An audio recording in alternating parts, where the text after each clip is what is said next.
Well, the government keen on implementing succession planning throughout various agencies.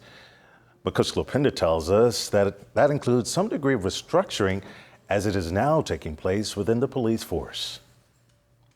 Assistant Commissioner of Police Kendall Strawn's reassignment keeping in line with the government's position to restructure agencies like the police force.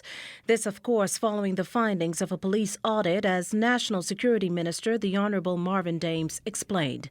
Strawn returned to work just this week after a long vacation. He has since been seconded to the Ministry of Social Services as its chief security officer and advisor to the minister responsible. Strawn was one of several high-ranking officers asked to take the accrued vacation time back in March. We have to begin this process in this country where the focus is on education, training, development, and succession planning.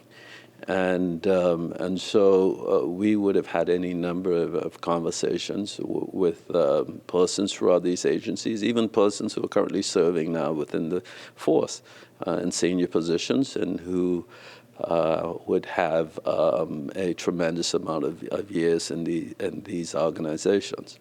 To get them to begin to think around how do we begin to prepare the next generation of leaders for these organizations to help to propel this country into the future.